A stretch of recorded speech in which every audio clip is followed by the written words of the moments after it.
What's up, and welcome into the Fun Shop Podcast with Greg and Ronnie. We are streaming to you, not live today, from Los Angeles, California. What's up, Greg? How you feeling today? I'm feeling good, man. I mean, we just got back from Atlanta.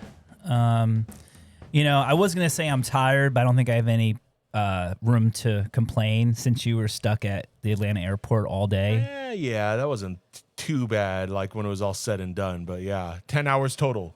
You were there for 10 hours. Yeah. We got there early because you had an earlier flight, and I thought I would just wait a couple hours till my flight. But my flight just kept on getting pushed back because it was having mechanical problems in Phoenix. Yeah. So, just one of the I don't know. I'm always like, look, it's to me, like I was telling you, they told me on United that was literally the 100th year to the day. Right. And so, like, you start thinking about it, and it's just the idea that a plane can, like, fly across the country. Yeah. It's kind of amazing. Yeah, it's only really been available for, like, 100 years. Yeah. More or less. Gravity-defying, multi-billion-dollar business.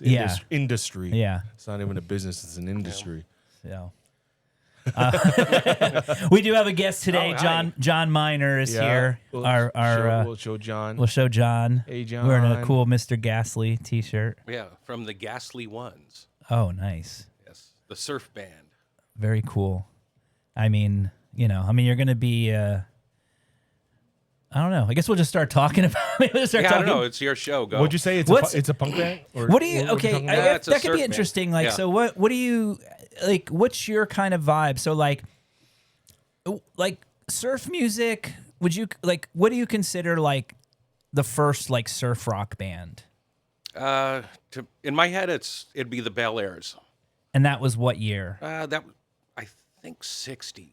60. Yeah, the song was Mr. Moto, so that's frequently considered the first ever like surf instrumental.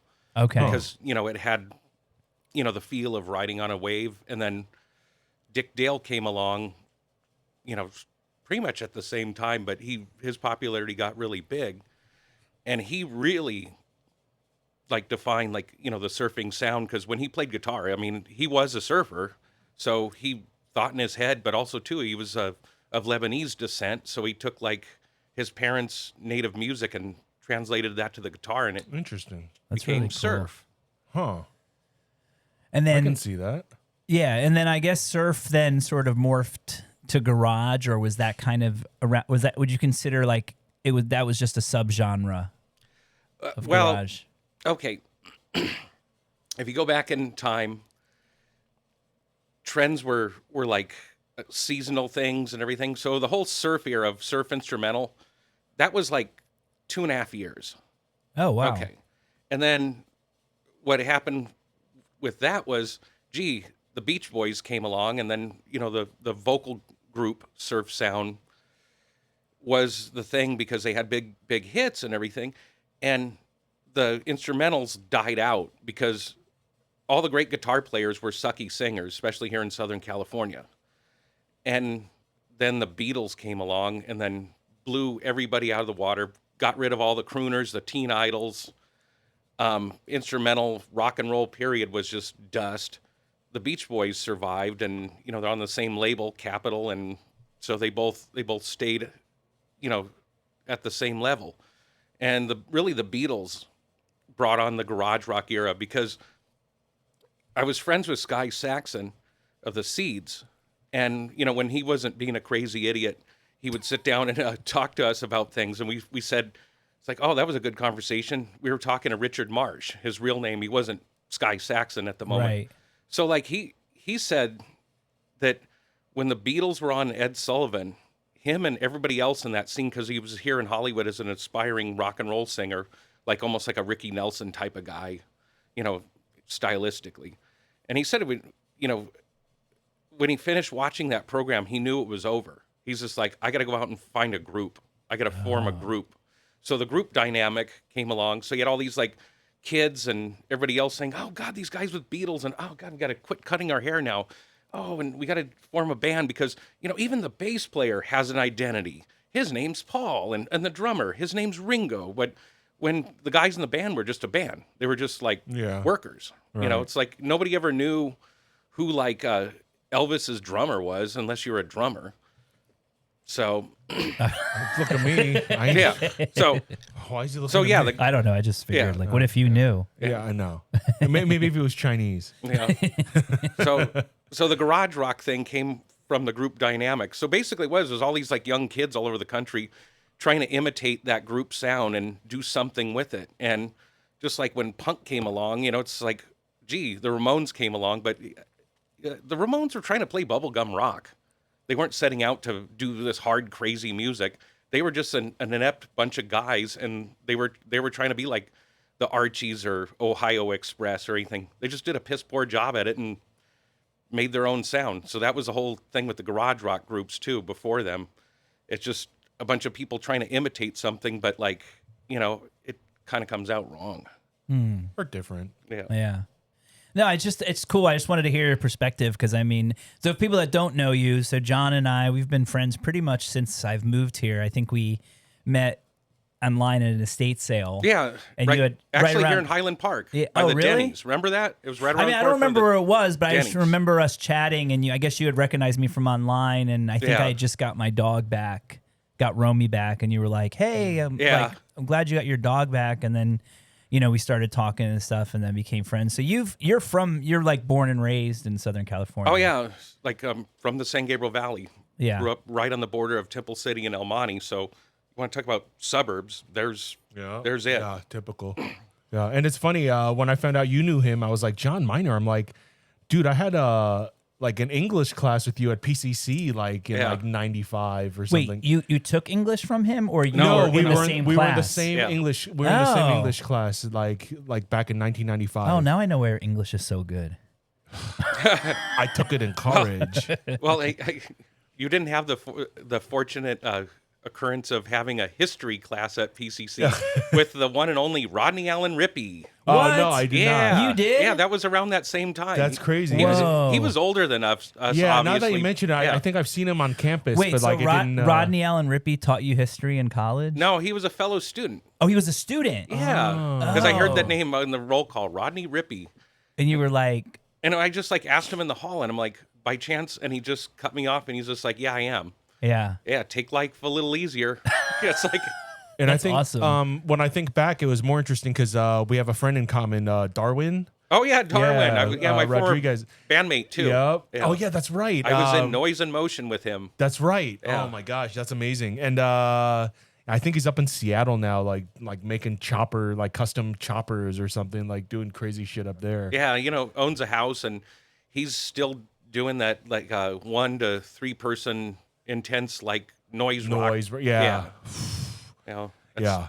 That was his thing. But he was one of the. It was interesting hanging out with him. Like when I started DJing, he was one of the first people that was like interested by like drum and bass, like the house music and stuff didn't interest him as much. But when we played drum and bass, he's like, "Oh, this is like like the sound of the future. This is like a whole nother thing." So that kind of pushed me to pursue that sound more than other ones. So, Yeah. I thought that was interesting just to know people like that or to have people in common.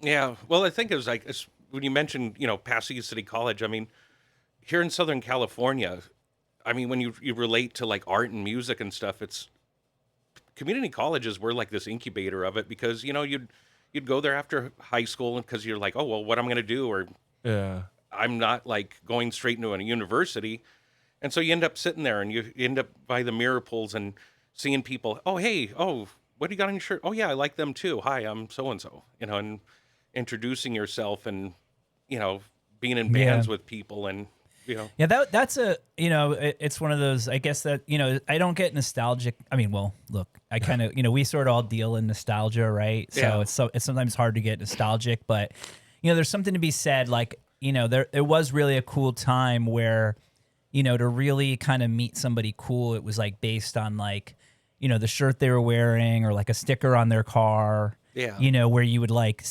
I know for me when I was younger, especially in Central Florida, where it was like, I mean, we had a decent music scene, but it's pretty much devoid of any kind of like real culture, So if you saw somebody with like a Subhuman sticker on their car, or like even like some Less Than Jake, you would see a more than, but you'd start seeing like people put stickers on their car, and then it was. Sepultura. Sepultura. I mean, dude, I think I even told the story before. My bandmate, I was in a punk band in like high school into like my first year of college, and I met those guys when I was working at Taco Bell. Oh, yeah. Yeah, I don't know if they like the one dude. Remember? I mean, I'm sure you do. Like Felix von Havoc. Yeah. Like he had this mail order, and like he would advertise in like Maximum Rock and Roll and some other things. And I remember like I bought some of the shirts because they were like, they were always like these like obscure, at least at the time, like obscure, like, early like thrash or like charged bands, or just, like, like, oh, some like, some punk band from Finland or Italy or all these places. And then I recognized the guy wearing the shirt, and I mentioned like, oh, did you buy that from that guy? And he's like, yeah. And then we like started talking, and then we like started a band. Yeah. But that's just kind of how you did it back then, I guess. Oh, yeah. Well, it's like you had to meet people, and when you tell younger people that, like, if you were wearing a Dead Kennedys or a Misfits T-shirt, you would have people coming up to you that you didn't know, or sometimes slightly older kids. Yeah. And they would come up to you and just be like, name 3 songs. Yeah. Like, Yeah. like that actually existed. Oh no. Oh, yeah, no, for sure. Oh man. Yeah. No, I mean, back then, I mean, you definitely, like, you did not wear, like it was funny. I remember it kind of gave me, I was thinking about it, like, I remember when I was a kid, I went to go meet up with, like, Food Not Bombs in Orlando. Yeah. And I had just found this, like, sick-ass, like, vintage 7 Seconds shirt. But I hadn't ever, like, listened to them. There was like no way, because I was like, oh, I recognize their logo from like a punk magazine. Right. And then I was like so nervous because I was like, oh, I want to wear this. But then it's like, if they ask me about it, I'm going to totally, so like I had to wear like this pop punk shirt of like this band called Prospect Zero. That was like the local band at high school. Oh, yeah. Just because I was like, but then of course, and then I probably listened to like a shitty 7. I mean, look, no offense, but I mean, there's better 7 Seconds records than others. Yeah, I mean, they did try to go new wave at one point too. And yeah, I think that was the first record I bought. The time, yeah. Yeah, it was, I think the first, because there was like a record store downtown D-Land. Like we were talking, how you were talking earlier about how you said there was like, an old man kind of record store.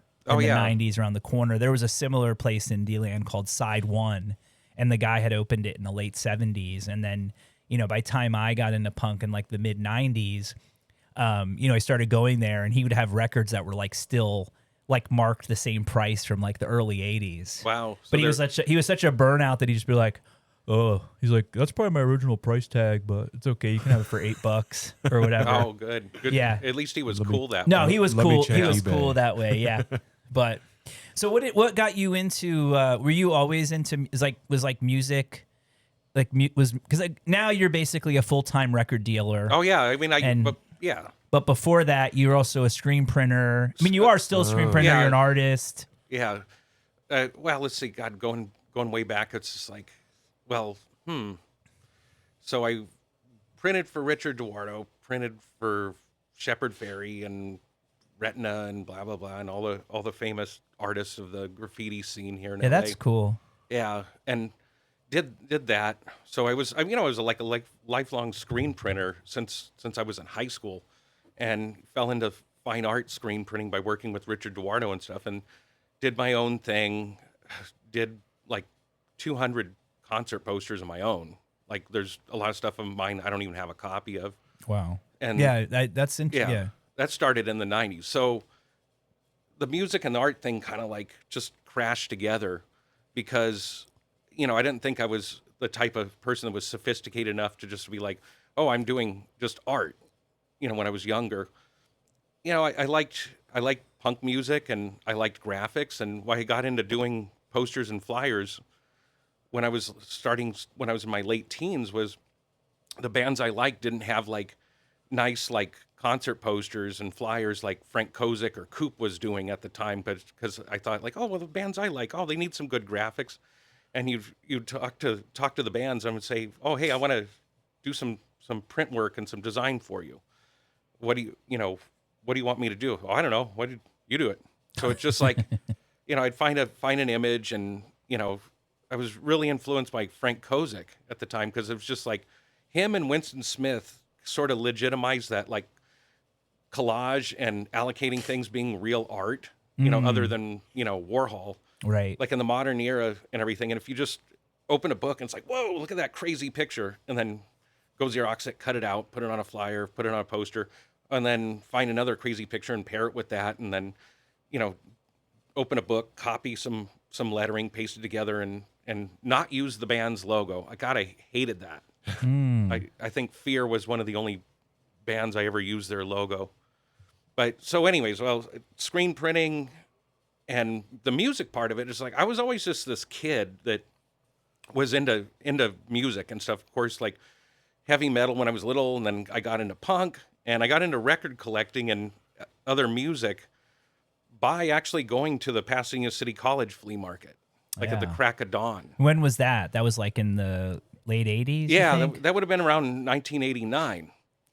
And it must have been cool, crazy Yeah. back then. Oh yeah, it was like you had to show up there at like, you know, like 5 a.m, Right. because by 8, all the good deals were gone. Like it was dust. Like if you showed up at 8, you'd just watch all the people that got all the cool stuff leaving with it in their hands. Right. Yeah. So, you know, I was going there like with my dad early in the morning, because he was a crack of dawn shopper himself, and he'd go to the antique section. I'd go straight to the record section and just start looking around and stuff. And at the time, I was looking for punk records because, you know, CDs were too expensive. Cassette, you could only get like the last album that band ever did in like a greatest hits type compilation.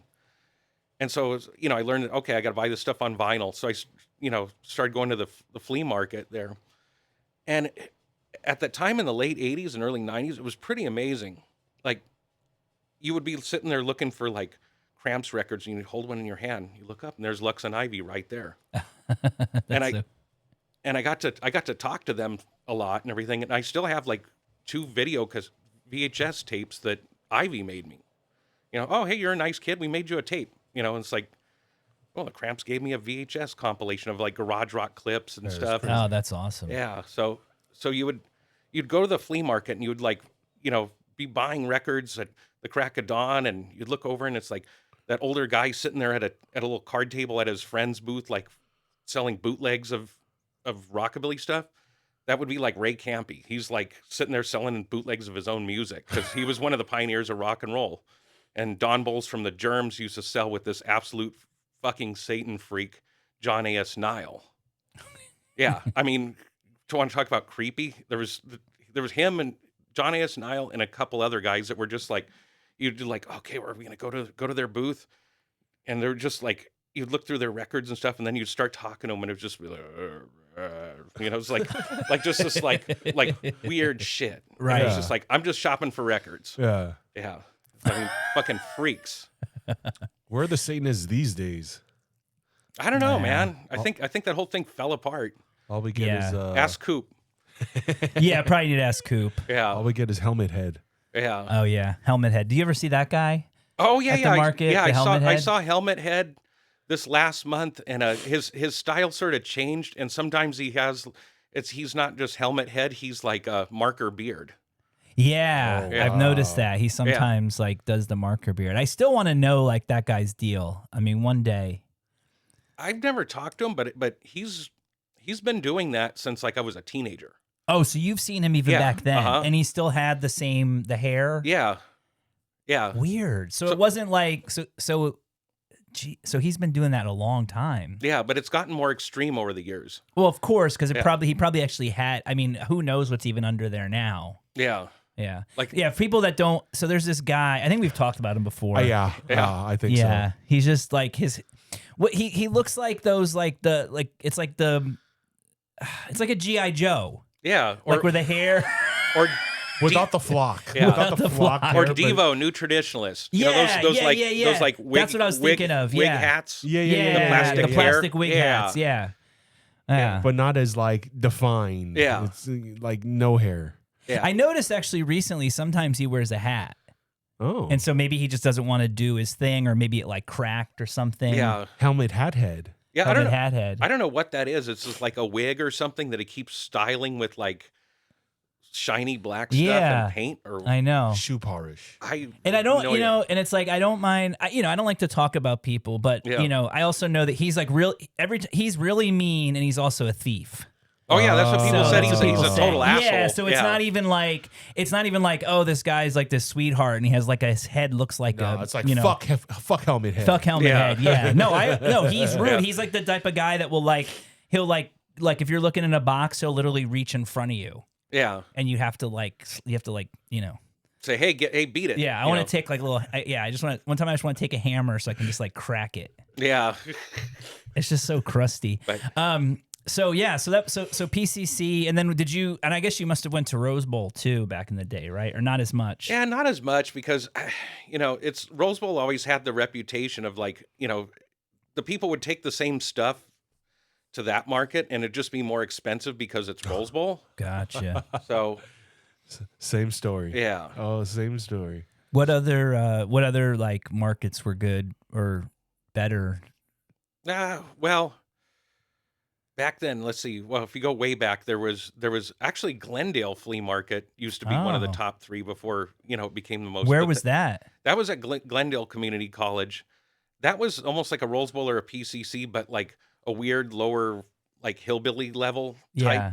thing.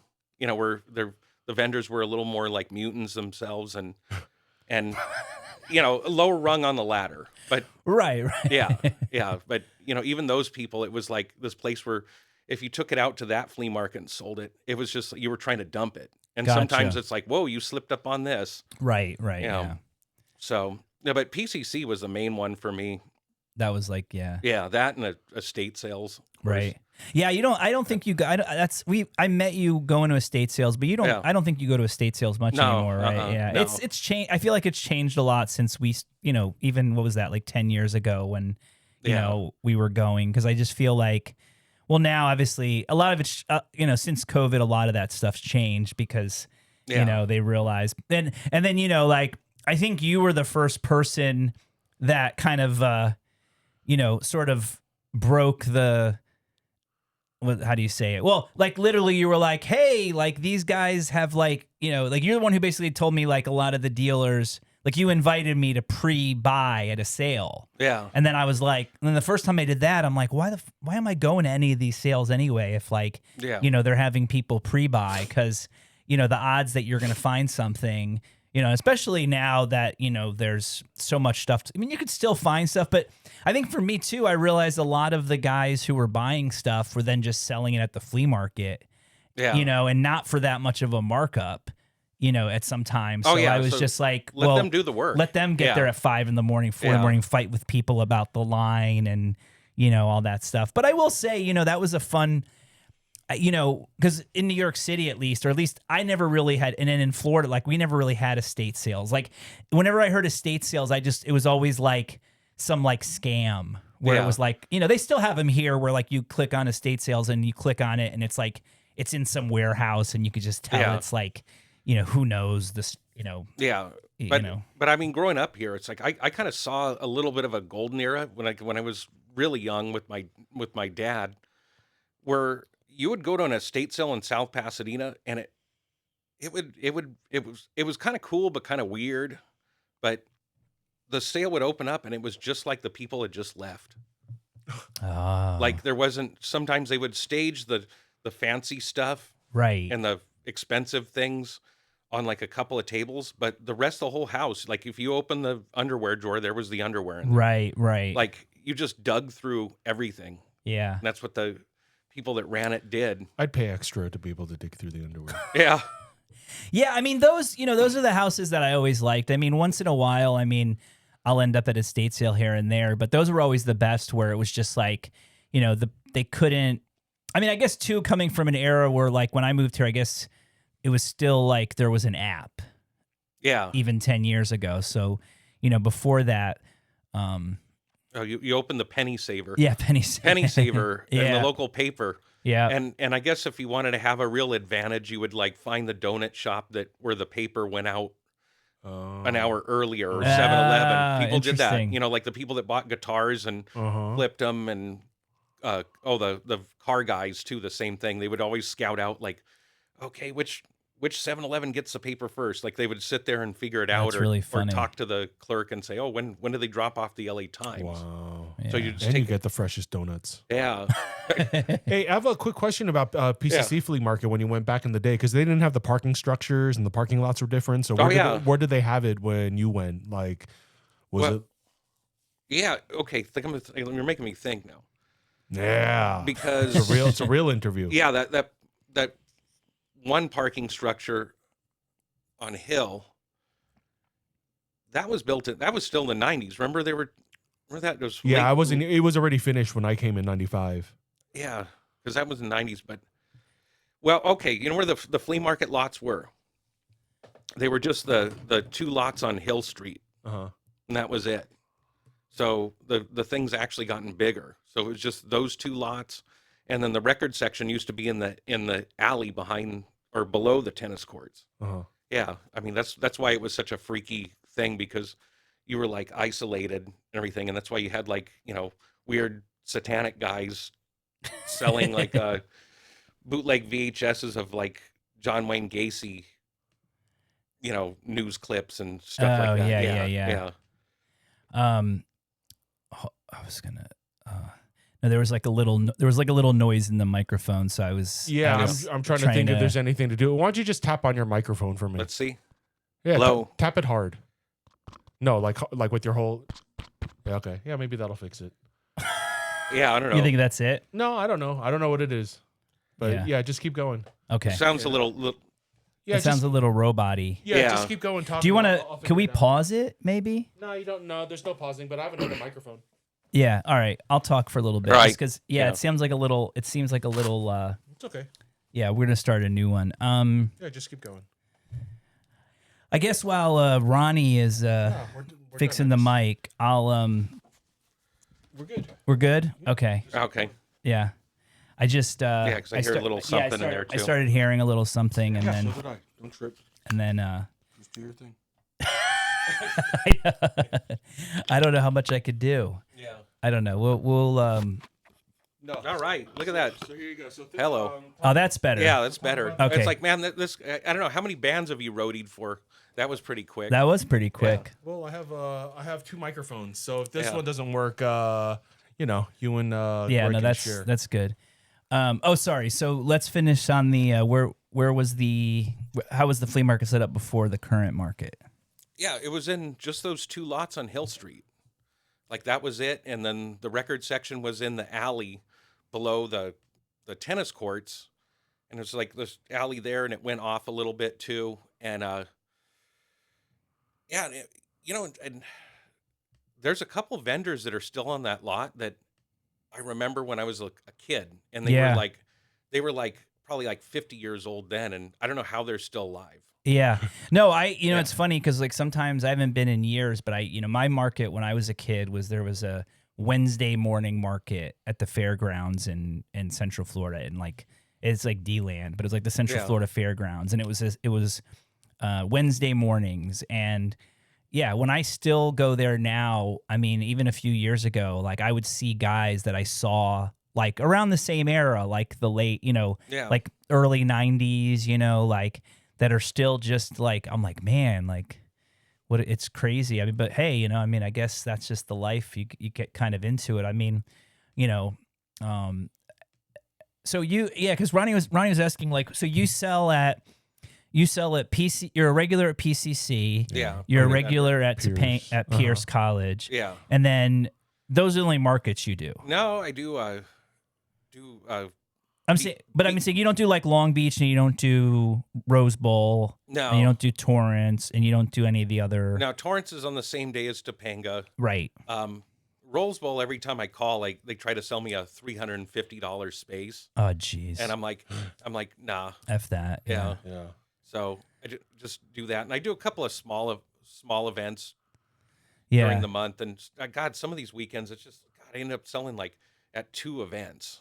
Just like next week, I'm selling at our tiny little neighborhood market. Oh, the and then- one over at the Yeah. Veterans Yeah. Hall. Yeah, and then a small record show in downtown LA, with like the hip hoppy sort of crowd, the beat swap meet thing, which used to be this bigger deal. But, Yeah. now he just does a bunch of small events. But yeah, just like being a record dealer is like the hobby became the job during the pandemic. I Right. lost my teaching screen printing gig at PCC. They just cut that program and threw everything in the garbage, equipment, tools, everything, and Sucks. and didn't even tell anybody. And then, it's like there's not very many like fine art print studios in LA anymore. It's Yeah. like because They're all going digital. well, it's hard to make any money, Well, because yeah, that's the name of the game.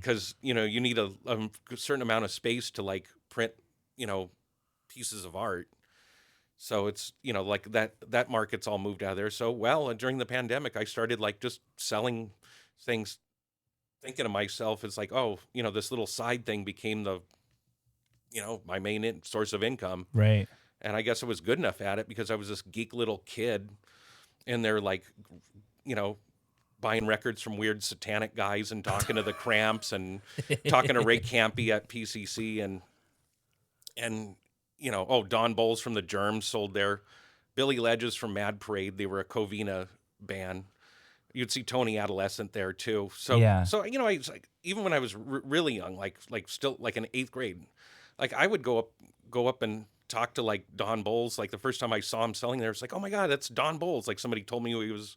Hey, I'm a big fan of the Germs and stuff. And he's just like, hey kid, do you like Stockhausen? It's like, oh no, what punk bands are you into, Yeah. Don? No, I don't listen to punk. I listen to electronic music. Want to buy this Stockhausen record? And of course, it's like, yeah, I don't know. He probably sold it to me for like $20, and it was probably worth $5 at the time. But Right. but I'm buying it off Don Bowles, the drummer of the Germs. Right. So it was So like, yeah, so I mean, all this knowledge and looking for punk records, and then going to a weird older guy's thing, and he's like, oh yeah, it's like, oh, you like punk rock? Oh, you like the Cramps, right? Oh yeah, the Cramps are right over there. I was like, yeah, I know. Well, if you like the Cramps, maybe you should check out this rockabilly record. It's only $3. And so like, through punk and buying records, I got into all this different type of music, and I got into electronic music because Don Bowles said, hey kid, you should check out Stockhausen. Oh, and then I met Edward Culver at the flea market too when I was 15. So funny you say that. I was And gonna he's ask about another that. one too, where it's just like, hey kid, you like Stockhausen? It's like, oh gee, yeah, no, yeah. Ed's turned me on to so. Yeah, I mean, I think that's the one thing that I think as kid, it took me many years to sort of like realize like, oh, because like for you it might have been a little bit different, but at least for me, I think for everybody, like you kind of, if you don't have like an older brother or like Yeah. someone who's like introducing you to all this stuff, you're kind of like you get into punk and then you start being, oh well, what did the punks listen to that got like them inspired Yeah. to make music, and then you just start coming into all these like crazy records and genres and Yeah. things that you're just like, oh man, this is like almost like endless. Yeah, well, like how when I was into punk and stuff, I'd go and buy like old zines and stuff and magazines that were at the flea market or Orange County Record Show, and yeah, they were like a dollar or something. And so I'm sitting here looking at a Bomp magazine from 1977, and you got like articles and they're talking about like the Seeds and all these like garage rock bands because, gee, punk basically just came out. This really wasn't a punk magazine. It was an underground music magazine, but they were talking about, you know, glam and garage rock and surf and sometimes rockabilly because that's what, different people were listening to. They were listening to what would have been weird older music that was like 10 years old.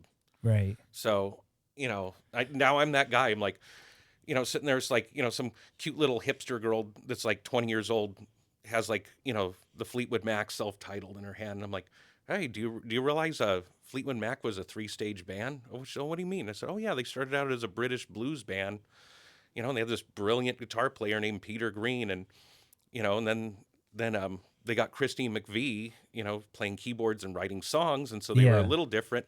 And then this monster called Buckingham Nicks came along and joined the band, and then they became Fleetwood Mac Rumors and What's in Your Hand? Huh? Really?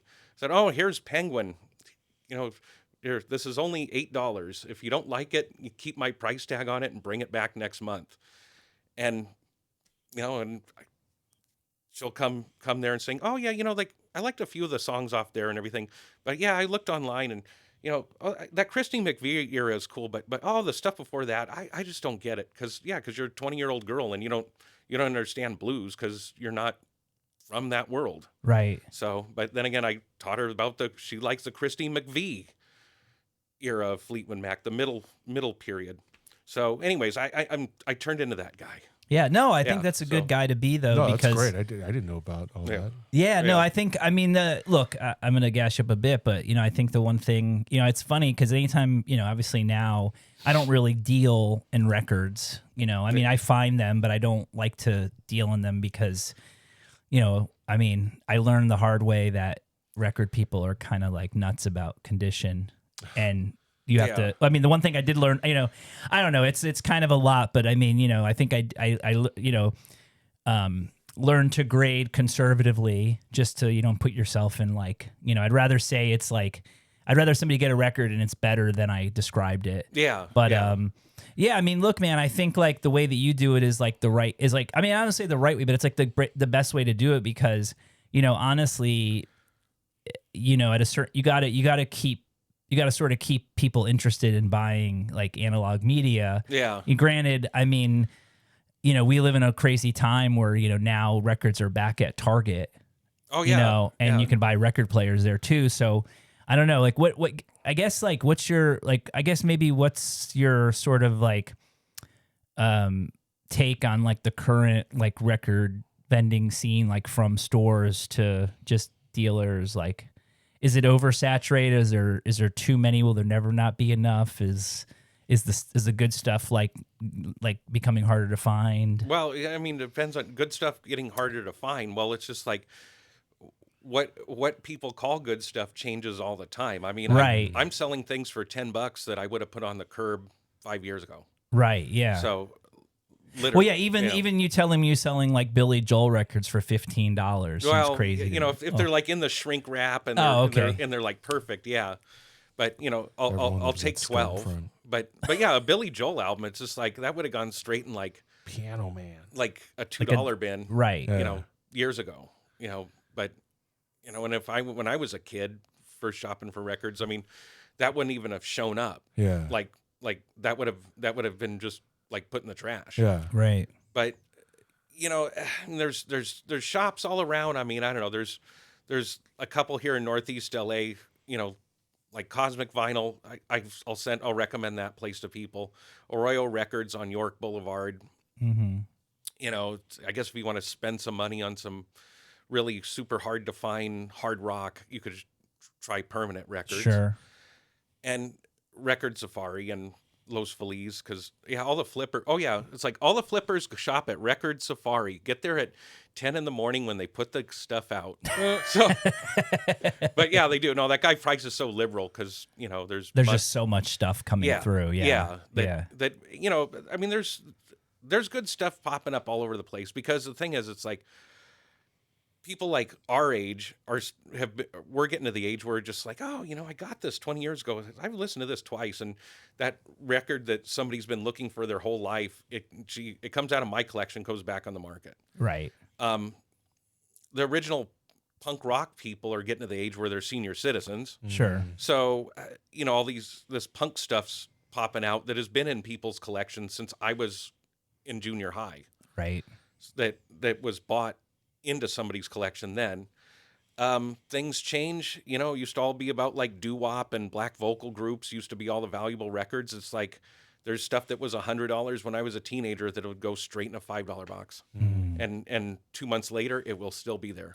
Well, I don't know if you said this or somebody said this, and I think it's true. Is like, and I think you said this, but you correct me if I'm wrong. But like it's like, yeah, at this point, like Nirvana is like our generation's Beatles. Oh, totally, yeah. Yeah, I don't know if I heard you say that or somebody else. I feel like but, a lot of people. Yeah, a lot of people are saying it. But I'm saying as far as like, yeah, so it's the like, Misfits are the new Beatles. Well, actually, the Misfits are the new Elvis. oh, well, Interesting. what does that mean? Because there's just Yeah, Elvis there's a lot and of just Beatles like people. crap Misfit No. stuff? No, I think like Elvis. Like, Elvis was can like choose one or larger the than other. life. Well, the Misfits are larger than life. I thought. Yeah. Oh, I meant as Yeah. regards to like record collecting, where like most Elvis records are not worth anything, but Misfits are worth a ton. Oh like yeah, fan bases. yeah, Yeah. Like even the crappiest Misfits records worth like real money. Right. Yeah. But Are there any Elvis's records that are worth anything? Sun singles, Okay. Sun 78s, weird foreign pressings with like totally different covers, almost like that thing behind you. It's like, why would anybody want some? Yeah. Gee, that's totally wrong. But Jailhouse Rock live at Folsom Prison. yeah, or like weird foreign pressings from like Asian countries and stuff. I mean, those are okay, but usually it's if an old lady comes up to me and wants to sell me her late husband's Elvis collection, I will usually just say no. Unless Yeah. I get my foot in the door to feel it out and just say, well, did he collect Elvis 45s?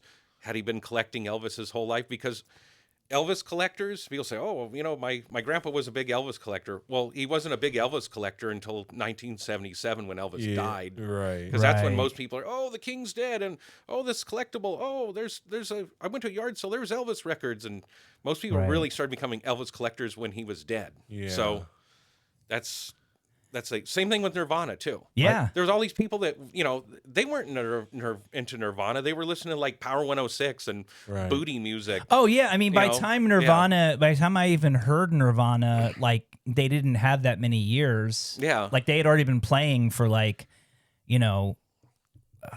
probably, I don't know at what point. I mean, what were like their first shows? Like early '90s. Yeah, it was like real. Well, let's see. Bleach came out. That was '89. Yeah, '89. Yeah, So, so they would have been touring out here, I think, even then, because I forget what those famous photos you see them playing at Raji's. I think that was maybe 90 or yeah. something. Yeah, because they were like kind of popular, but not that popular. And then there's you gotta have Mike Vague tell it to you if you have the time. Okay. Like, Why? like about the What's story? Mike's- The story about like taking Kurt Cobain to the Orange County Record Show. Oh, really? Yeah, no, because he was kind of hanging with them at that time. Oh, really? Yeah, but then there's this other like Hanging. I This thought he other- shot himself. oh Sorry. no Sorry. no, but yeah he was hanging. So I don't know. Well, anyways, yeah, another record dealer at PCC will just say, oh yeah, it's like I was hanging out with Kurt Cobain and everything, and I was right there at the record show, and this guy brought up the bootleg 7-inch of the demo and said, oh hey Kurt, would you autograph this for me? Because that was when Nevermind was already out and they were big. Yeah. And then the guy, oh yeah, sure, and he takes a pen, he snaps a record, and he just drops it on the ground and hands the guy the pen back. What? Yeah. So I mean that would happen at a record show. Right. bad. Well, you still see famous people at flea markets, right? Yeah, once in a while. Yeah, you do. I haven't seen anybody that recent. I saw but- Tisha Campbell one time. Yeah. Did you? Yeah. I'm trying to think who I've seen. If you were at Topanga, you probably saw more famous people than anywhere at No way. Topanga Vintage Market at Pierce College. Really? Yeah, Are there? I don't. Because it's in the valley. yeah. I never see. Well, I've it's never. by Calabasas too. Right. I've never Yeah. seen anybody there. When they want to like- go slumming. Unless I just didn't recognize him or Well, something. we used to before the pandemic, we used to see Joaquin Phoenix every market. Oh, okay. Like you couldn't Whoa. miss that guy, and he'd have his little entourage of people, and he'd dressed in his like 70s sort of rocker clothes with cowboy boots and bell bottoms and stuff. Crazy. And he never had anything in his hands. Like the dude obviously didn't buy anything. He was just hanging out with his friends, like 4 or 5 people with him. Yeah. Gary Oldman was a regular every month. You just see him, and I'm just like, oh god, it's like I want to have that guy sign a Sid and Nancy album, but It's just right time, right place. yeah, no, it's just like I don't know him, and he just browsing at my table. Right. Yeah. He didn't want to be bothered. John Malkovich, but John Malkovich is like when I used to sell stuff other than records. I kind of purposely insulted him by like just looking at him. It's like I said, "You're John Malkovich. You can afford it," because it was a $10 item, and he wanted to pay $5. Oh, yeah. Yeah, I'm just like, dude, screw you, Yeah. And I love it. Yeah. The only Yeah. I think the only person I would see, and I guess maybe is like Jeremy Scott. I think that's the guy I would see him a lot, but I don't see him around anymore. The designer. Not that he was yeah, that famous, yeah. but I mean, he was. Well, you used to see Christian Audigier, obviously. Have you never ran into him at Rose Bowl or anything? No. Yeah, I mean, he used to The Ed frequent Hardy those guy? market. Yeah, when he was Interesting. alive. But Oh, we saw the Good Charlotte guy before. Oh yeah. Joel Madden? Joel Madden, yeah. But Yeah. yeah, he's. Oh. I've known him for a while. We've been friendly for I know, years. So, but but yeah, I mean, so yeah. he So I guess doesn't- seeing he's, him, he's still famous to yeah, me. yeah, he's still famous. and I sold a record to the game, and it's like honestly, I didn't even know who this guy was, Oh, that's cool. and it's just like very well spoken guy, like I had a Last Poets album, like up on the crate, like featured, and he just like says, "Oh, excuse me," it's like, can I examine this record? And I was, "Oh yeah, sure, check it out, no problem." Yeah. And then he was just like, looks at the condition. He's just like, "Oh, nice." It's like, Yeah. "Oh, good." And he's just like, "Okay." I was like, "I'll take this and everything." And he was just telling me, he's like, "Oh yeah, my father used to like have me listen to this, Oh, wow. the Last Poets and Rudy Ray Moore comedy records and stuff like that." And it's just like, he's like, "Hey man, it's just like, you just made my day." Oh, that's great. Oh, that's cool. It's just like, he's like, "Yeah, the condition on this is so nice and everything." It's like, I'm seriously done. I'm gonna go home and just listen to this. Thank you so much. And he just like That's pays me terrific. for it. I'm going to roll a blunt. Yeah, and it was like I was talking to him, and then there was like people like stopped in the aisle, and I noticed, and I'm like they were just standing there, and then I think he noticed them too, and then he just like, "Oh, cool, I just got something I'm stoked with," and he's just Just didn't have to deal with any of the yeah. No, you just found him, the fans. yeah, and then the fans come up to me. It's, "Oh, do you know him?" I'm like, "No, who is he?" Like I didn't Right, know you who didn't this even know guy who he is. was, yeah. I don't care. He was just a nice guy that like bought a record. Yeah. It's just like, that's the game. And just speaking to him and him talking about his dad making him listen to Rudy Ray Moore and the Last Poets. I'm like, oh, that's why you're a million dollar rapper. Yeah, no, I it's mean, like, I mean, there's certain artists that really, you can like, you're like, oh yeah, that's why you're, like even like I mean, not obviously I know that I'm friends with Diplo, that I went to, Yeah. but the thing about him was that like.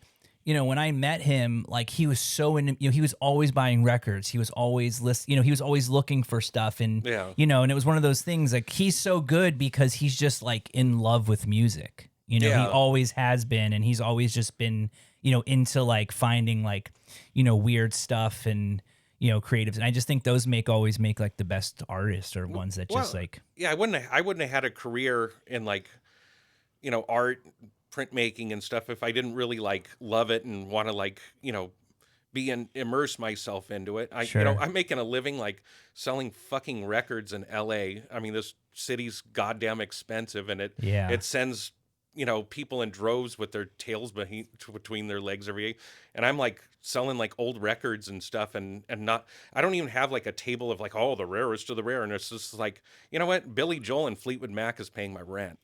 It's like it's pretty wild. all the yeah. Beatles too, yeah. Yeah. But if I didn't really like care about this stuff, it's and love it and know about it, and it's like I had young kids coming up asking for the weather report, and I'm just like, what? Oh wow, that's pretty wild. And then I talk to them. It's like, well, what albums are you looking for? And they told me, it's like, oh yeah, the first 3.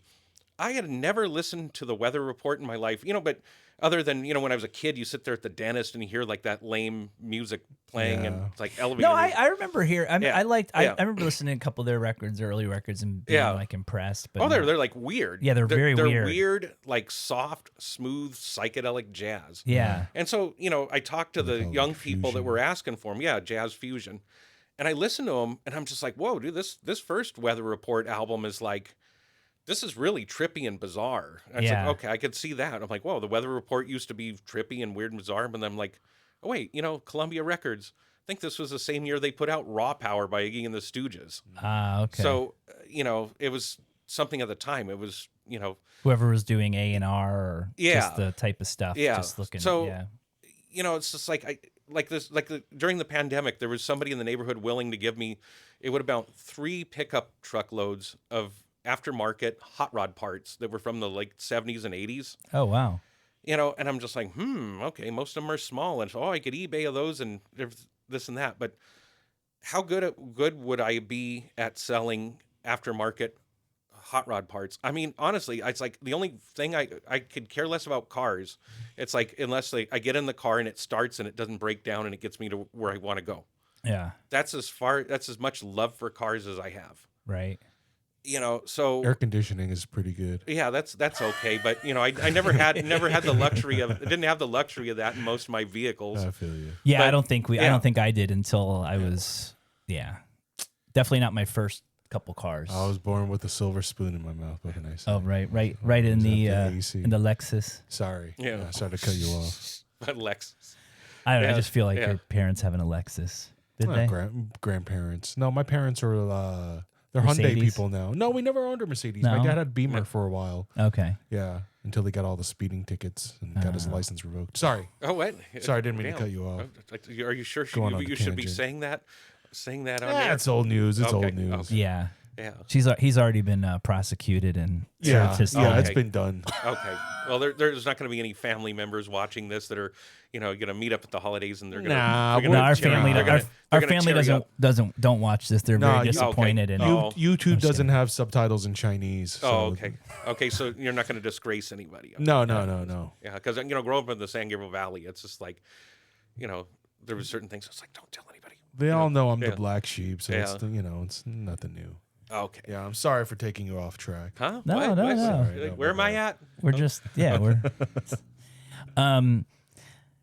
yeah, so I guess like I haven't been to any of the big like is the Orange County Record Show like the biggest local show? Yeah, it's our big indoor show, and that's where you like kind of bring your oh yeah, like the top your best stuff. 'Cause Oh, yeah, people that go there are looking for like yeah. you're looking for people are going there for like the hardest to find, the best of the best, Oh yeah, the scarcest of the scarce. you know, there's normal people, but that's a connoisseur show, and I mean, I usually sell it to Panga the same day that it happens, but you know, there's a fifth Sunday, I'm there, and that's like, you know, total old school with like 8-foot tables. There's like 80 something vendors. It's all indoors, and it's every month, and it's been going on since like the 80s.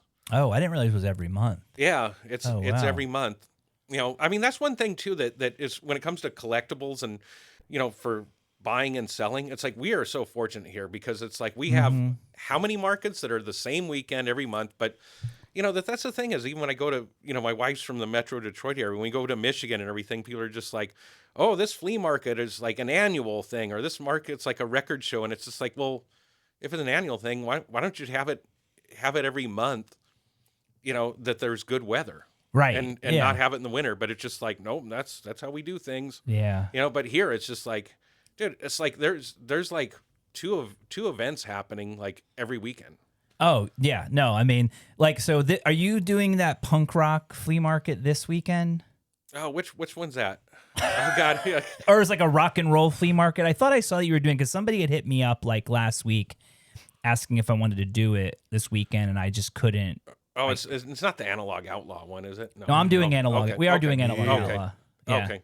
That's next week's show. Yeah, That's I next don't know. weekend. I don't know. There's just some other one too. It's like I don't know. It's like if I was probably doing something. I see it and I get hit up on Instagram, especially like at least like once or twice a week with like some random person. Oh, I'm doing this event. Do you want to be a vendor and stuff like that? And you know, of course, like you know, if anybody thinks they want to buy and sell stuff for a living, it's just real simple. You know, there's all those pity videos of like, oh, I paid $500 for this space, and the promoter said there was going to be 20 million people, and Right. look at the empty fairgrounds or whatever. It's like, well, you know, people ask me, I'm just like, oh, okay, who are you? And I look at their Instagram, and I'm like, oh, okay, there's like 6 posts here. Right. You Yeah. know, like, oh no, thanks for inviting me, but you know, it's just like, or if you just see and it's just like. Just the flyer for their event, you know, on Right. their Instagram, it's like, yeah, okay, that's not a good promoter or Yeah. not that popular. There's nothing to show off. But if you look at the social media and it's just like for the event, and it's just like, oh wow, cool. They're featuring things and there's pictures of the activities going on and the stuff and everything. It's just like, okay, that might be cool. Okay, how far is it? Yeah. Yeah. So Have there like what's like? I guess what's the like. What's become or like I don't know what's the question. I say kind of I guess what's like the most what's the most expensive stuff now, like just test pressings and you know like Taylor Swift. Nirvana. Swift. Yeah, well, Nirvana. Taylor Swift. I gotta. There's got to be almost some like Mr. Brainwash style manipulation with those online sales, because you notice how much of it pops up on eBay.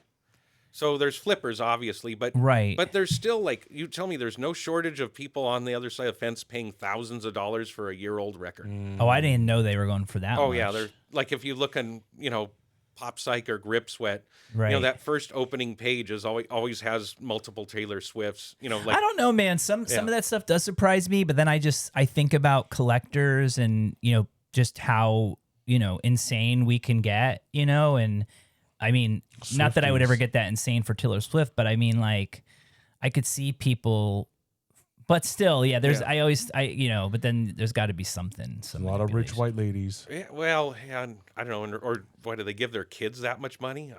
I don't know. Maybe they do, but Yeah. well, so far as like what's the most valuable stuff is seriously starting to become '90s stuff. Really? Like yeah. original press Nirvana albums. I mean, I mean, it's kind of embarrassing, but I'm like, you know what? I don't care. I'll get it. It's just like I got like a poor condition, new Nirvana in utero. Okay. Clear vinyl, first press. Was that the one you'd posted like the other day? Yeah. Oh yeah. That went viral. I didn't even. It went viral. Yeah, I didn't even hashtag that post. And what were you asking for that record? I'm asking $250 on eBay. $250. Yeah. Okay. And it is like cover G+, like bad condition. It's got weather damage on it. The vinyl looks great, but plays with some surface noise, so it's like VG. It's not a good condition record. But then again, okay, I'm asking $250. I may sell it for $2. But a perfect condition one is like $700 to $1,000 now. Wow. Yeah. So it's like And that's what like is a clear. So how many were pressed?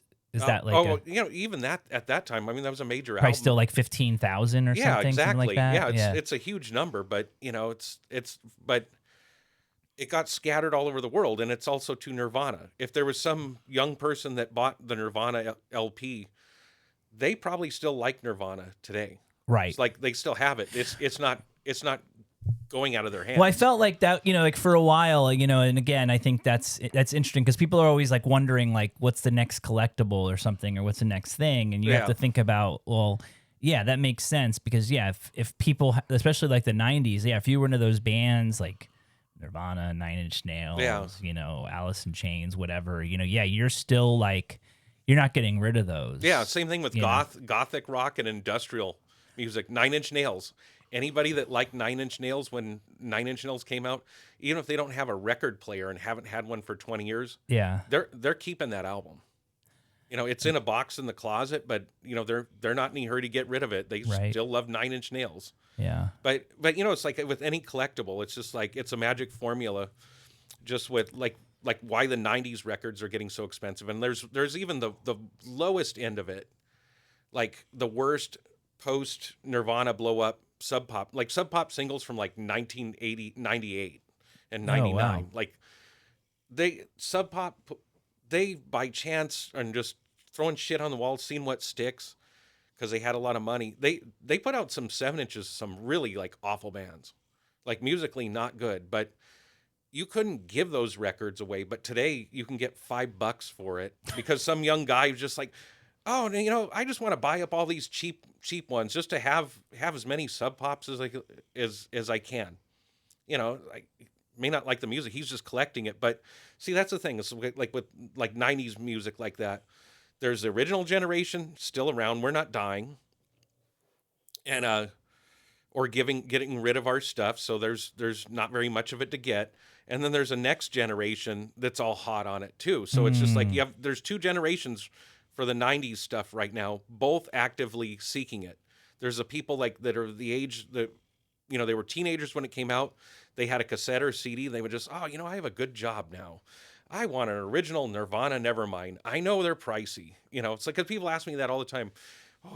Next, like Nirvana Nevermind, hit me up on Instagram and everything. I know it's going to be super expensive. What's a clean copy of that go for now? Oh, God. Well, if it has a shrink wrap on it and everything, and it is a true first press, I mean, that's, oh God. I mean, if you said 1,000, If it was super clean, you'd probably get it. Wow, Yeah, that's wild to me. yeah. Or I mean, or it's not, more, but you it's know. understandable. Yeah. Yeah, I mean, there's some higher end record shops that have a following and stuff. They would probably put that on the wall for $1,500, Wow. and they'll find They'll somebody find to pay someone for. eventually. Yeah. You know, because that's just the way it is. But on the other hand, it's just like, look at all the collectible stuff that used to be worth money that isn't worth shit now. Yeah. You I mean, First Fats Domino album used to be like $100 thing when I was a kid. Now it'd go straight in a $5 box or just on eBay, and I just auction it and Just whatever. see what you got for it. Yeah. Exactly. Well, let's see. I guess that was an hour. It was, yeah. That was I don't know. crazy. Well, yeah, if you're into doing editing, if you want to keep it going, I don't know what's No, up to it's you guys. Ronnie doesn't edit. You don't edit? No, Yeah. he doesn't. Not edit. yet. Not Not yet. yet. I mean, but yeah, we should. it's but a live let's. format, so we haven't Since we needed to. started though, we'll talk about. So this weekend. Well, this coming weekend, will you be doing anything this weekend? Oh Are you God, set up? yeah. Doing our tiny little community building little Eagle Rock night market.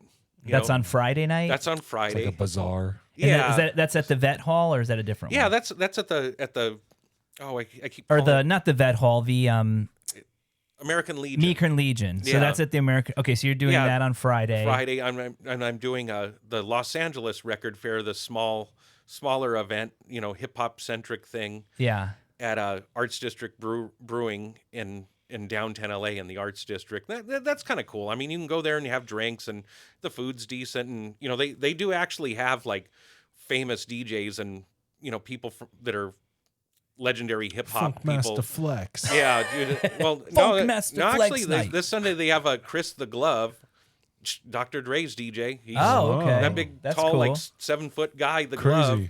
All right. He will be there spinning. Egyptian Lover shows up, and when he shows up, I'll cover my table for a bit, and I'm just like oh, I'm gonna check this out a bit. Yeah, that for Yeah. sure. Yeah, Egyptian Lover was Yeah. at the last one.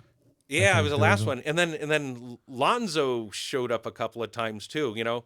The guy would the fame from the World Class Wrecking Crew. Oh, right. Okay. Okay. Yeah, the guy that like Those are some. I love the album, the art. Those Yeah. album covers are so Yeah. good. Yeah, but Lonzo had like this reputation when you read about him about like being this tough guy and pushing people around, beating people up and everything. Yeah. And when you just like I went up to him at his table and bought a record and had him autograph it. He was just like the nicest like grandpa guy ever. Oh hi, how's it going? And Oh, it's like they were the bad guys from House Party. Was that them? I don't know. no Wrecking Crew? Okay. World Class Wrecking Crew. Yeah, Okay. no. Maybe I'm Well, getting the mixed up with NWA something. movie, they were in there because it was a factual movie. Gotcha. But World Class Wrecking Crew, Dr. Dre was in the World Class Wrecking Crew. Lonzo was the leader. He was Okay. He was older. All right. But he was just like this is I don't know nothing pleasant, about like hip-hop. elderly guy now. Yeah. Then We're actually, I've said we are going to technically have a booth at DCon, but we're only going to be selling Kevin Key's new vinyl, the Basil Subcon. I don't know exactly what time. I think it might be around 1, but we can post it on the thing. And then I guess Sunday is Long Beach. Long For Beach anybody Antique that's Fair. like heading out there, and then yeah. Oh, just real quick, I want to show the zine from this Oh, week. yeah, Maybe okay. put it back on me. Yeah, we didn't really get to talk about Atlanta too much, but About we just 3 megawatts. we just got back from 3,000 megawatts. About 3 megawatts, and we didn't have the zine, but the zine is ready. so cool. It It's has, like a lookbook. Yeah, it's basically almost like a lookbook. It has all the different shirts that he did. Too cool. Front and And back. those are available. Here, I'll let you look at Okay, it check too. Those are available on the Mishka site. You get one if you buy one of the one of one pieces. You actually get one sent with you, but you could also buy it separately. So, Okay. but yeah, no. Well, cool, man. We should do it again because I think there's way more that we can talk about. I think there has to be a John's part a two. wealth of information. Yeah, I John's don't a know. wealth. Make a script, man, because you're gonna need to keep me on it. No, I mean, I think it was good, but I think maybe next time we'll have some other stuff. But Yeah, we thank didn't, you even for talk, we didn't even talk about Atlanta too much. Yeah, he's got a lot to say. yeah, thanks for being on the podcast. And Thank you for having me. actually, Thank you, John. well, lower the music a little bit. Okay.